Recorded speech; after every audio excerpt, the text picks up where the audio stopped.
My first job was a contract. It ended and they didn't renew it. They promised to call me when something turns up, but they never called. I guess nothing turned up.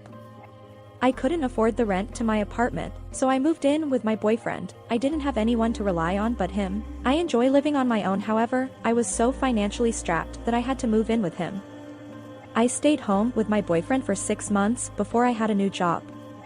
Just a year after my new job, the pandemic hit. We were sent home and were never called again. That was around May 2020. I was home going up and down looking for something else to do, but nothing was working for me. I started delivering food for people, but at the end of the month it wasn't worth it. I relied on the assistance of my boyfriend, and if it wasn't for him, I would be homeless and go hungry, and I appreciated his support until one day I had a call for an interview. I attended and delivered. They told me they were going to call in a week's time.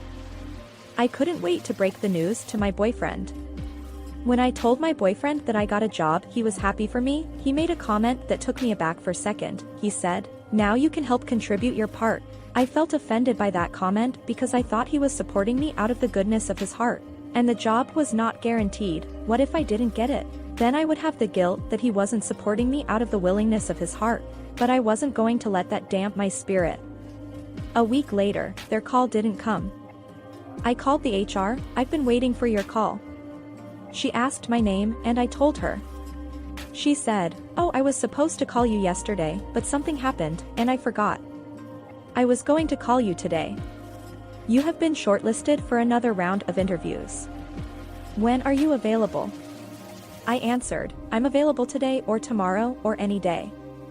In fact, any day you want me to come, I will be available. I'm not engaged." So, the following day, I went to see them. We talked about salary and talked about strategies. They dug deeper into my background, and I opened up to them in a special way. They sensed my eagerness for the job and saw how desperate I was. They told me, "We will call you. A week by this time, you'll have a call from us." 3 days later they called, "Congratulations. You've been offered the job." I jumped high up in the sky and fell prostrate on the floor in gratitude to God. It's been 2 good years, God. Thank you for another opportunity. I went for my appointment letter and the salary was even more than what I negotiated for. That increased the feeling of joy in my heart. I was given 2 weeks to start working. I came home, bought a new dress, and learned things online to help me deliver on the job. 2 weeks later, I was in my office, ready to deliver. The HR came in. She said, "Follow me. Let's go and meet the general manager." Like a lamb being led to the altar of sacrifice, I followed her. Immediately I saw his face. I recognized him. He was part of the panel that did the interview. The guy on the left. I took a particular interest in him because he was very nice to me. He asked the easiest questions, and he smiled a lot.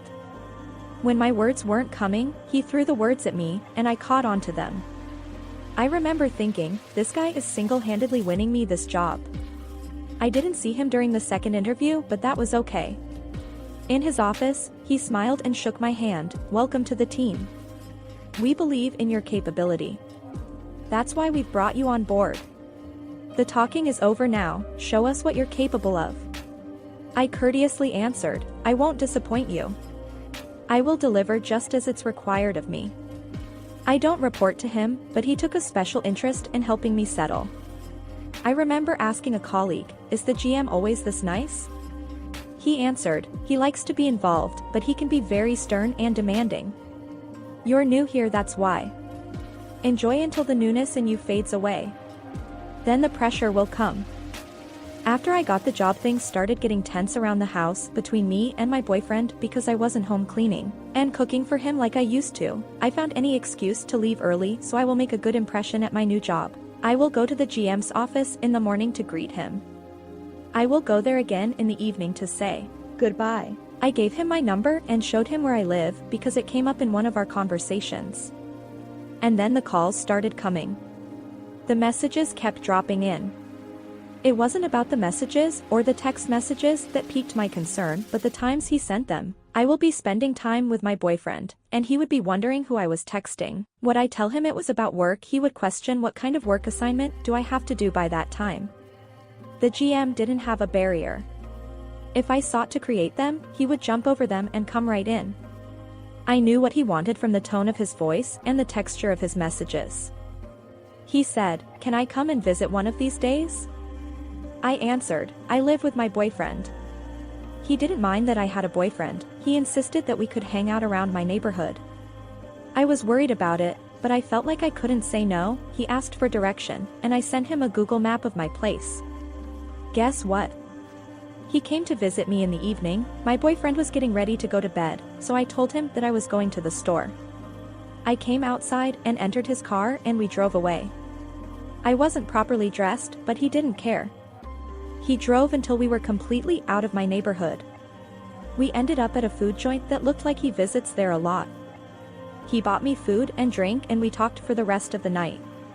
He brought me closer to my home. Before got out of the car he kissed me. I was a little shy. I saw him as my boss. I called him Mr. I was very vocal around him, but I lost my voice immediately after that. He asks me if I would come to his house after work. I told him, "We will talk about it when I come to the office." We continued chatting after he had left. I laid out my fears and told him about the concerns I have because I already have a boyfriend. He said that he could be my boyfriend if I want. I asked, "Do you want a serious relationship with me, or you just want to have fun with me?"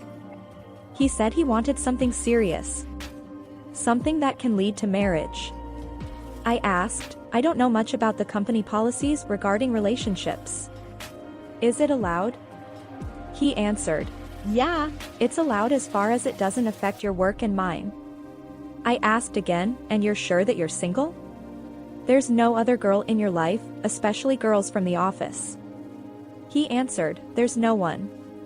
You should have been here to read my lips. I'm as single as Adam before Eve." The following day I broke up with my boyfriend and relocated to a new apartment. I said yes to him the following week. It continued until one day a lady in the office approached me and said, "It seems you're the new favorite, huh?" I didn't understand her question, but I smiled thinking she would elaborate. She didn't. I pressed her for answers, but she wouldn't go beyond what she said. That weekend after work, my boss took me to his place, and I spent the weekend with him. He had a typical bachelor's apartment where there was everything but nothing essential. Common cooking utensils he didn't have. I believed in his single status and fell deeper that day. On Monday when I went to work, that same lady came to my desk again looking at me like I'd stolen something. I said, "Jessica, if you have something to tell me, just go ahead and stop acting weird around me. You're making me uncomfortable." She said, "We are not going to use office hours to discuss that. If he won't take you home after work, then we can talk." I was with her after work. She said, "You're new here. This is just your second month. You should have asked around before doing certain things. You're not the only girl he's doing this to. I can count about 5 ladies. The one whose position you're occupying now left because of this same situation with the boss." She didn't listen to us. In the end, she lost. Of all the 5 women I know, there's only one woman who survived and she's still working here. That's the HR who held your hand and sent you to him. The rest left. Don't let him make you feel that you're special. No, you're not. Jessica. Why didn't you tell me earlier? If you told me that very day when you made that statement, I wouldn't have been in this mess. What were you waiting for? I was waiting for you to ask. You didn't ask.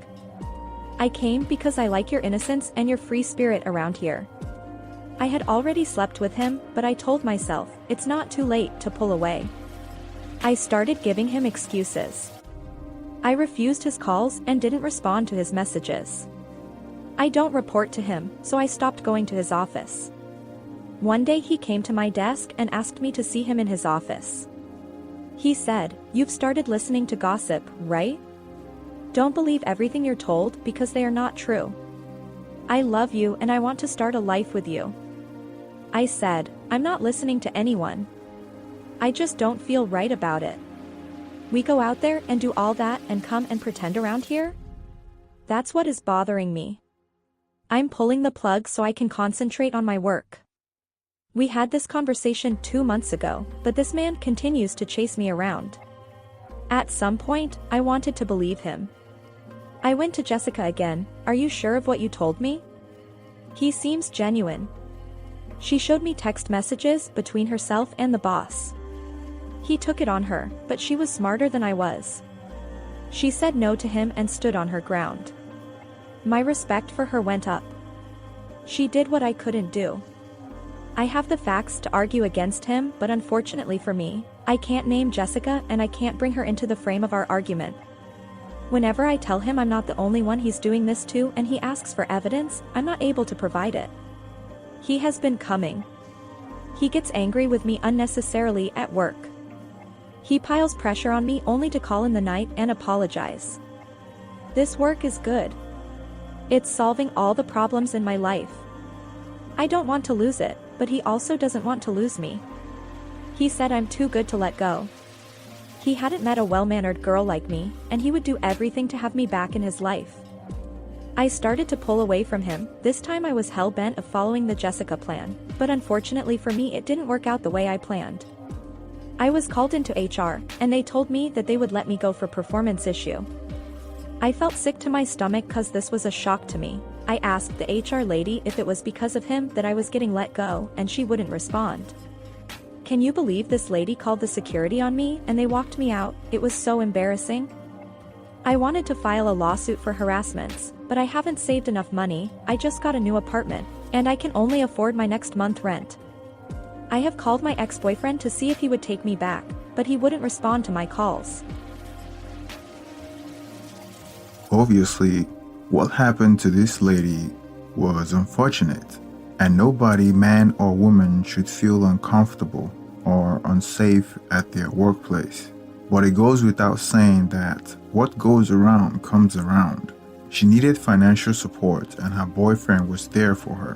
When she got a job and was in a position to pitch in, she turned around and said she thought that he was doing it out of his own heart.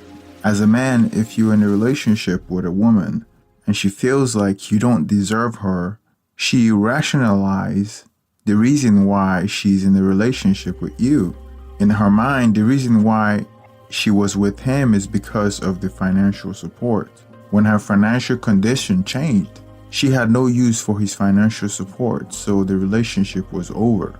See, most women, not all women, most women in a relationship with a man considers their income theirs. However, they consider the income of the man as belonging to the family, which is why if a man is thinking about bringing a woman into his life as a girlfriend or a wife, especially when he's trying to move in with a girlfriend or a wife, if you're doing the financial calculation, you should not account for her financial contribution.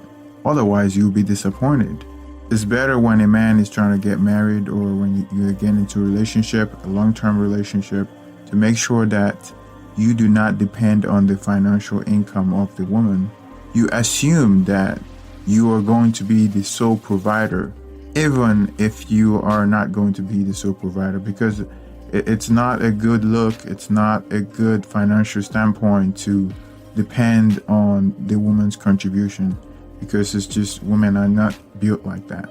And as a man, you have to take on your responsibility and account for whatever situation that's going to happen. Another lesson that you can draw from this is the initial frame when you start a relationship with a woman is very important. For instance, the frame control. If your frame is that in the relationship dynamics that you are going to be the provider, it's very important to add other things to the initial frame instead of just being the provider. So if you get into a relationship with a woman, make sure that the only thing that you provide for that relationship is not just financial. There has to be other things that you bring towards the relationship, things like your personality or being adventurous. Otherwise, she's just going to see you as a financial support. that's not a good way to stay in a relationship or maintain a relationship. The attraction has to be deeper than just financial support, which is why attracting women with your personality and other things other than just the financial aspect is important. I mean, it's okay to start off with materialistic because most women are attracted to shiny objects, but you have to add other layers like your personality so the relationship would have more depth. Another aspect that we'd like to focus on this story is how easy it is for some men to use their workplace as a hunting ground for women. And this is partly easy for them to do because most women are attracted to men with authority, men with status, which is why around 85% of affairs starts in a workplace. So I have this article on Daily Mail that I would like to share. Some of the points made in this article is women have revealed exactly why they had an affair with their bosses. One woman said that she had a revenge sex with her manager, then quit. Another got drunk at a Christmas party and ended up in bed with her boss. But one young employee is now intending to marry her boss after their affair. So the article starts with, late night at office, high stress, and low quarters. It's a recipe for workplace affair, if pop culture is to be believed. But some people do have affair with colleagues, and now some of them have revealed exactly why they slept with someone from work. 5 women told Women's Health their different reasons for banging the boss, and some of the consequences afterwards. One woman, a 33-year-old Michelle, said that even though she knew her boss was a player, she slept with him because he was really hot. She was quoted as saying, "My boss had a reputation of being a womanizer," she said. The rumor around the office is that he slept with at least 5 employees. I kind of knew what I was getting myself into before we actually hooked up. I knew it would only be a one-time thing, and it would never result to anything serious. Another woman, Liz, also had a one-night stand with her boss, all thanks to imbibing too much at the office Christmas party. She said it was a drunken mess, and they were both so embarrassed it took a year before things got back to normal at work. A third woman, Carrie, admitted she also been engaging in office hookups, though she wasn't embarrassed about it. She said she has been sleeping with her boss for 2 years, and it keeps her life, and I quote, interesting. But not everyone has good intention when hooking up with their bosses.